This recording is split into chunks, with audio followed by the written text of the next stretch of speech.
Bom dia, turma. O assunto que vamos dar hoje é a continuidade dos assuntos de história. O assunto é as capitanias hereditárias no nosso livro de história. Bom, então a gente viu que os portugueses descobriram a terra, que é o nosso país, o Brasil, e aí eles teriam que colonizar. Primeiro eles só vinham, tiravam o material para o Brasil e vendia a tinta que saiu do pau-brasil para outros países, tá? Mas eles precisavam colonizar. Colonizar e dizer que precisava ter habitantes de Portugal aqui no Brasil, para que os outros países que estavam de olho nas terras não colonizassem antes, tá? E também por conta dos índios, então eles precisavam colonizar o Brasil. Portugal precisava colonizar o Brasil. Então, capitanias hereditárias. Devido à pirataria de outras nações europeias, o rei de Portugal precisava ocupar e colonizar o Brasil, mas isso custava caro. Então, as outras nações que a gente viu, que estavam pirateando os navios, entrando no nosso país e roubando o nosso ouro, vamos dizer assim, que naquela época o que eles tinham de lucro era com a árvore do pau-brasil, foi Inglaterra, Holanda e França. A gente viu que eram esses países que estavam tentando ocupar as terras brasileiras, as terras que foram descobertas. Então, Portugal não tinha recurso, quer dizer que Portugal não tinha dinheiro. Então, Portugal criou um sistema de colonização que não obrigasse o país, no caso o rei de Portugal, a gastar muito dinheiro, certo? Então, foi as capitanias hereditárias. Dom João, que naquela época era o rei, em 1534, decidiu adotar um regime que era chamado de capitanias hereditárias. Então, ele dividiu o Brasil em 15 lotes de terras e doou para 12 destinatários escolhidos entre pessoas que tinham condições de habitar o Brasil. Para ele, tinham dinheiro suficiente para habitar o Brasil. Então, dentre essas pessoas, tinha militares, fidalgos e funcionários da administração colonial. Então, ele não deu as terras para qualquer pessoa. Ele deu as terras para as pessoas que ele achava, o rei de Portugal, que ele achava que teria dinheiro, que teria recurso suficiente para sair de Portugal, vir para o Brasil e colonizar aqui, tá?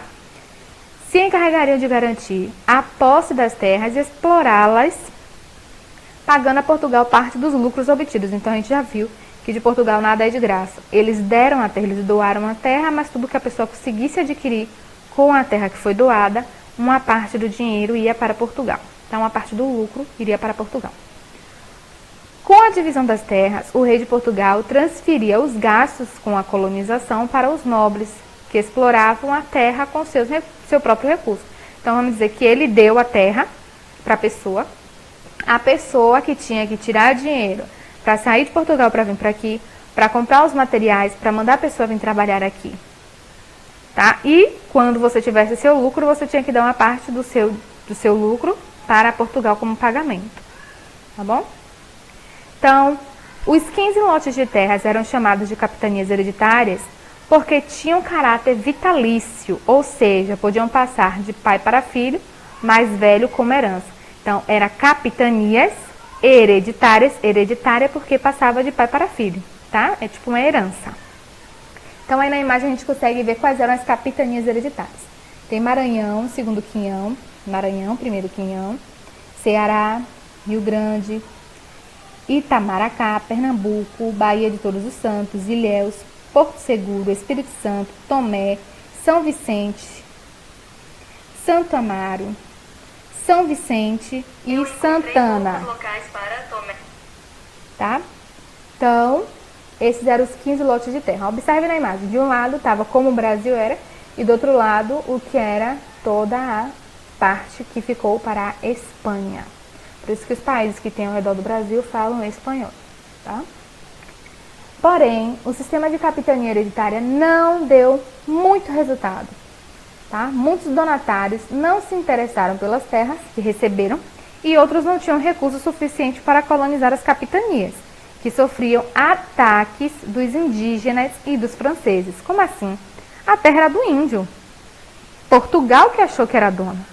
E dividiu entre as pessoas que ele achou que tinha dinheiro para vir para o Brasil, mas os índios queriam a terra de volta. Então, quando as pessoas chegavam para colonizar aquela região, aquela capitania, os índios brigavam com as pessoas porque a terra, por direito, seria realmente dos indígenas, tá? E os franceses, como a gente já viu antes, eles estavam sempre tentando entrar no Brasil para conseguir obter alguma fonte de riqueza aqui e, assim como Portugal, vender para outros países, tá? Então, São Vicente, que é a primeira vila que a gente viu, prosperou, que também era uma vila capitania, prosperou devido à lavoura de cana-de-açúcar e à criação de gado. A gente já viu isso nos assuntos anteriores. Então, São Vicente prosperou, quer dizer que foi uma das melhores capitanias, que teve lucro para Portugal, por conta da cana-de-açúcar, que a gente viu que o próprio fundador de São Vicente, ele trouxe a muda da cana-de-açúcar, e também por conta do gado, tá? Pernambuco desenvolveu-se em razão também do cultivo da cana-de-açúcar, que encontrou na região boas condições para o seu desenvolvimento. Então, as duas capitanias que conseguiram dar lucro para Portugal foi São Vicente e Pernambuco. As demais capitanias, as pessoas, os donatários era o nome do dono da capitania, tá? Então, os donatários, aquelas pessoas que receberam a capitania, eles não tinham recurso para vir, e os que tinham recurso para vir acabavam sendo atacados pelos índios ou lutavam contra os franceses, e eles voltavam para Lisboa, voltavam para Portugal. As outras capitanias, entretanto, sofreram por não possuir um solo tão fértil, tá? Além das guerras, da luta com os índios, da briga com os franceses pelo território, também sofriam porque não tinham solo fértil. A gente já viu em ciências, em geografia, que solo fértil é aquele solo bom para a plantação. Se o solo não é fértil, ele é um solo infértil, você vai tentar plantar de tudo, não vai dar nada. Então, sofriam por esse motivo, e mais do que as duas que prosperaram, com isolamento em relação à coroa, tá? Devido às condições precárias de meio de transporte da época, essas capitanias foram largadas à própria sorte. Então, naquele tempo não tinha avião.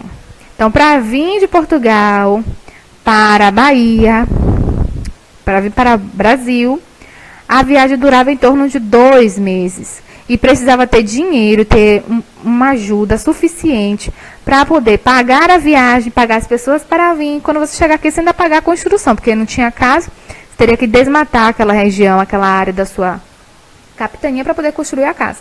Então, as pessoas também começaram a largar as capitanias, abandonar as capitanias da terra por conta disso tudo, porque tinha que gastar para vir, para construir, e fora que o solo não era muito bom, além do solo não ser muito bom, tinha a briga dos índios e os franceses tentando ocupar as terras, tá?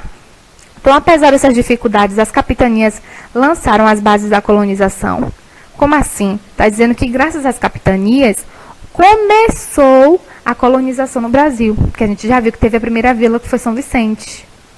Não foi? Então, ele desmatou aquela região, construiu casas, e aí formou a primeira vila. Então, graças a esse período de colonização, que tivemos os primeiros núcleos de povoamento, com a vila de São Vicente, em 1532, depois com a vila de Olinda, em 1537, e o mesmo que fundou São Vicente, depois ele voltou e fundou Santos em 1545, que a gente já viu. Além de preservar a posse da terra nas mãos de Portugal e apontar a possibilidade de exploração econômica, especialmente da cana-de-açúcar. Então, no período da capitania, eles perceberam que teve sim o início da colonização, porque pessoas já estavam vivendo em algumas capitanias, nas duas principais que deu lucro para Portugal. E também porque eles viram que, com a cana-de-açúcar, a gente tem lucro. Porque eles pegavam, plantavam aqui, colhiam e o açúcar, ele era exportado, vendido na Europa. Tá? Porque a gente viu também que o açúcar naquele período era luxo. Você ter açúcar na sua casa era luxo, e o açúcar era vendido nas boutiques. Então, era coisa muito chique naquela época. Tá? Então, nossa atividade é em História, na página 38, 39 e 40. Qualquer dúvida, pode falar comigo. Bom estudo!